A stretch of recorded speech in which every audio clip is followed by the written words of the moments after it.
Okay, this is week 2, and we'll be going through chapter 1 this week. For our PowerPoint presentations, I'm simply going to go over some of the major points that I think the chapter discusses, and then give you a list of terms at the end of the slide. The slideshow, the slides are really dense in terms of text. They're actually meant to be printed out, and so you'll have kind of a copy of my chapter summary rather than a PowerPoint presentation. So I'm not going to talk for that long during this presentation, hopefully, but I want to make sure that we kind of hit all the major points that he discusses in the text. Excuse me if I cough, or if you hear my dog's here with me, if you hear my dog shuffling around, just know nothing's wrong with your computer. American attitudes towards the family, he argues, are conflicted. They've been growing increasingly conflicted in the past few decades. This ambivalence means that people are holding that, as culturally, we're holding two sometimes opposing ideas about marriage and about family together at the same time.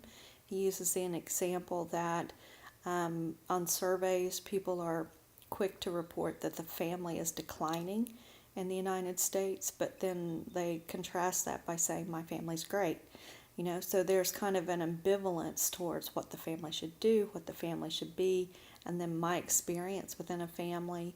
All of these things are just becoming complicated, and people are conflicted about particular ideas about childcare, work, roles in the family. Part of this conflict is because attitudes have changed. Social attitudes have changed, and social expectations, social relationships have changed so much in the past few decades. Today, he argues that it's more acceptable, and he's right, more acceptable to be unmarried than it has been in the past. He says that there's two reasons for this. One is the fact that marriage may be less economically necessary. And then he also says that a cultural trend called expressive individualism can also cause people to seek personal emotional fulfillment over just simply fulfilling obligations that they might feel like they have socially.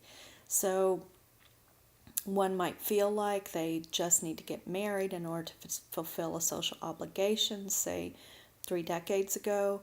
Now that wouldn't be the case. Now someone might postpone marriage or decide not to marry and choose instead a non-traditional relationship that has some emotional satisfaction. Not only is that kind of a personal drive, but Cherlin is actually saying that this is a cultural characteristic today, that we're now in a culture that emphasizes expressive individualism. Okay, this idea, expressive individualism, has also led to an increase of marriages for love. Marriage for love is a relatively new concept historically. It's unusual. It's not been the norm for most of human history. If you're interested in that, actually, Stephanie Kuntz is a historian of the family. Her last name is spelled Coontz. If you're interested, you can look up her work on this. But she talks about this as being one of the major changes in the past century in terms of marriage. We see an increase in marriage for love and then a decline in the need for social approval. Both of these things have led to changes in how family relationships are formed. Okay, he goes on to talk about how families have a function in society.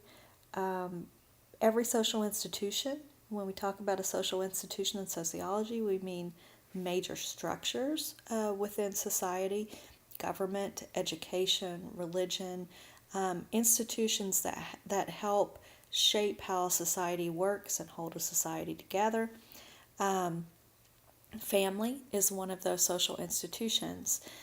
Cherlin frames the family as one which produces goods. And some of these goods are children, moral instruction, the care for the elderly, and social support networks. So families serve a function, or families have a role. They produce public goods within a society. Now, he says there are two different types of families, and we can define them based on our two. We'll put two different definitions of families, and we'll base this definition on their production of public goods. When we define families and we focus on that production of goods, we'll call those public families, and those are families that are marked by cared relationships, or relationships of care, either the care of children, the care of the elderly, the care of some kind of dependent. So according to him, one definition of the family, the public family, would be a group of individuals that are related by marriage, partnership, shared parenthood, but the function of that family is to care for dependents. We can also define families as private families, or units of emotional support. He defines private families as those comprised of individuals who are intimate, involved in long-lasting relationships. They might share income, but they're not necessarily families that are performing a care function for dependents. They're families that are bonded emotionally, or bonded for social support, emotional support reasons. These might include childless couples, the elderly couples.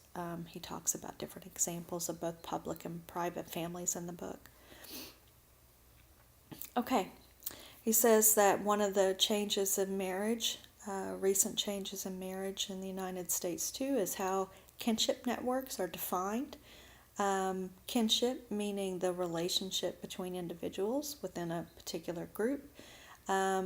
Kinship has traditionally been defined as biological kinship, and he calls that assigned kinship. Those are ties that someone automatically acquires through birth or marriage.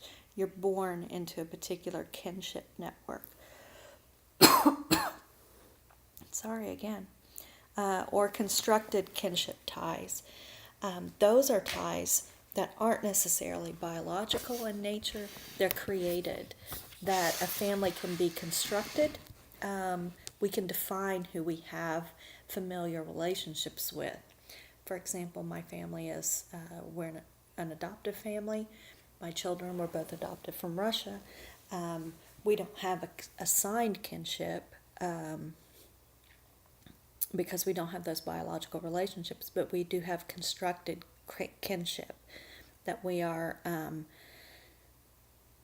kin by adoption. Now, this is kind of a tricky example because you could argue that a court ruling made us an assigned kinship group. That could be. But constructed kinship groups could be foster relationships, they could be friendships, they could be informal care relationships, where people are saying, this is my family regardless of my biological relationship to these individuals.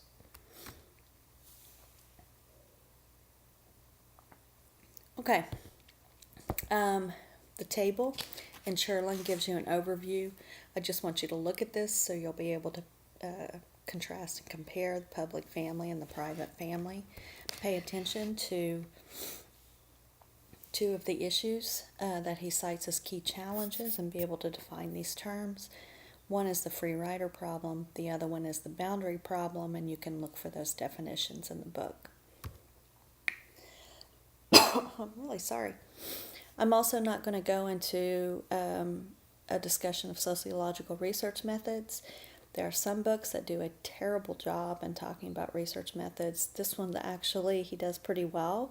If you've not had a research methods class, I think that you can come at this material and understand what he's trying to say.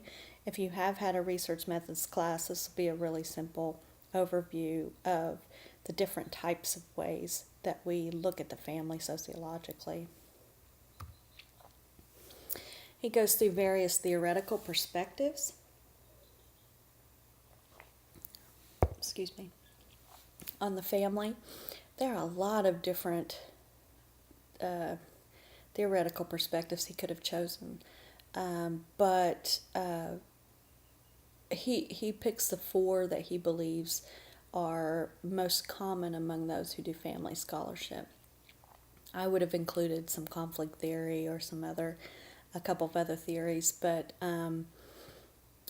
these are the 4 that are the most prominent for our purposes, and the ones he focuses on in the book. The first is exchange theory. Basically, this theory is based on the idea that people maximize their rewards and they try to diminish their losses, or they try to diminish the pain associated with a given choice. It's based on a rational choice model of decision making, and the original argument was that women entered into a relationship where they were dependent upon men because it was mutually beneficial, that exchange worked. It was rational to do that.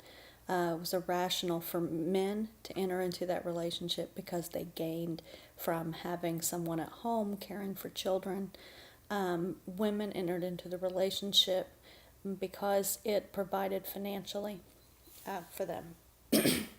We can also see how we could think of our interpersonal relationships with someone as being a rational exchange. You might break up with someone because their expectations are too high. Basically, what I'm trying to get at here is that we might enter into relationships, even interpersonally, in order to maximize gains and decrease losses. You might break up with someone because they offer you more pain than gain, I guess, to put it concisely, or to give it a quick little example.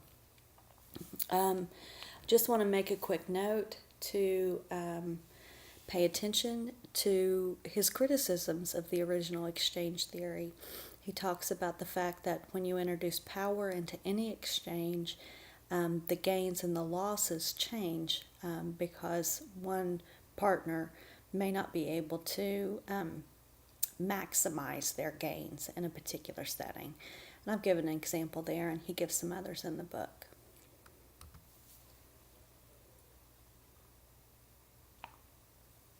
Okay, symbolic interaction.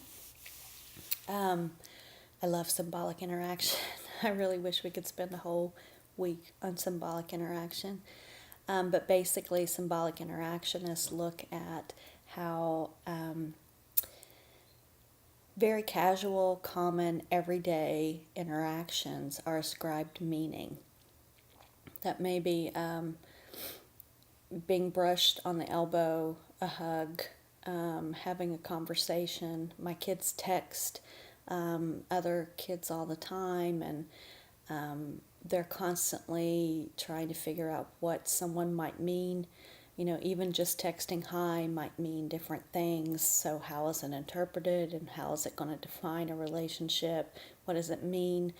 So symbolic interactionists will look at how do individuals construct meaning, and then how does that actually shape the real lives that they live.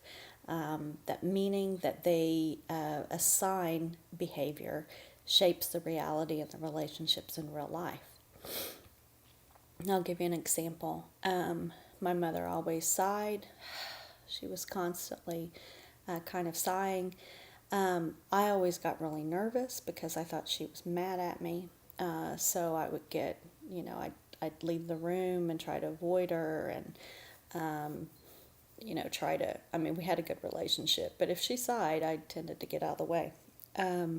After I moved, she was diagnosed with a lung problem that caused her to sigh, and only after that, did I realize that there was absolutely no meaning to her sighs. It was really just needed to take a deep breath. And so not only did it shape our relationship, she would sigh I get nervous.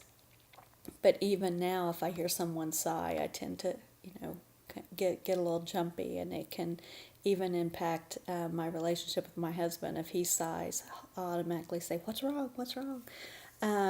So I assigned meaning to a very meaningless act, and not only did I assign that meaning, but that shaped real lived experiences and relationships. So symbolic interactions, really fun. It's fun to kind of look at how people make meanings of different interactions. I've given you a film clip from Hitch. It's a movie with Will Smith, and I would watch that and kind of see if you can see how they're manipulating behavior and the interpretation of behavior in that film. That's the whole premise of the film. So if I could put it all online and let you watch the whole movie, we would do that, and we would just have a discussion about Hitch, because I think it's a really fun example of this theory. Okay, feminist theory argues that family relationships are gendered. Just as a quick note, sex and gender mean different things sociologically. Sex has to do with one's biological characteristics. Gender deals with the social expectations around those biological characteristics. So gender would be masculinity and femininity, not being male or female. So masculinity would be measured by particular attributes that are considered to be masculine: strength, power, control. Femininity would be measured by things which are stereotypically regarded as feminine: softness, beauty, gracefulness. Those are the expectations of people based on their biological attributes. Now, feminists look at those expectations and consider how they impact families and social relationships. Now, the assumption is that cultural attitudes have historically privileged the contributions of men, and so therefore those with more masculine gendered attributes become more rewarded or have more reward in society. Families then can recreate these powered relationships based on gendered expectations. Your book gives a lot of examples about that. Basically, the only thing I would add to the book is that most feminist theorists, and there are dozens of different types of feminist theories, he's given this section, a small little section of the book by necessity, but there are many, many different feminist theories across all the disciplines. But most would argue that gendered expectations negatively impact women, men, and boys and girls, that women are not served well by gendered expectations and the powered relationships that evolve from them, and boys and men are also not served well by those expectations. And I've given you an example of how that is true for men as well as could be for boys. Okay, postmodern perspectives. Postmodern perspectives basically look at how family relationships are defined and constructed, and how they are shifting in modern life. So the important thing to consider when you think about or when you're reading about the postmodern perspective is that basically it emphasizes the creative nature of people as they make decisions that define families. The ways in which they move beyond rule-directed ways of defining family, and you can define that in the book, to rule-altering, that people are creatively and reflexively, meaning that they're thinking about their own actions, they're thinking about what they know, and they're making changes accordingly to kind of shape society to what they need from it at a given moment, or to shape a family kind of in their own making. So basically, postmodernists emphasize the creative social ways in which we're now defining marriage, that individuals and groups are shifting and moving those boundaries around what we call a family and what we call marriage. Okay, there are some important concepts to consider. These are terms. Most of them are listed in the back of your textbook, at the back of the chapter. You can also find definitions throughout the chapter. When we go to the exam, your midterm exam will be pulled from these concepts. Okay, have a good week.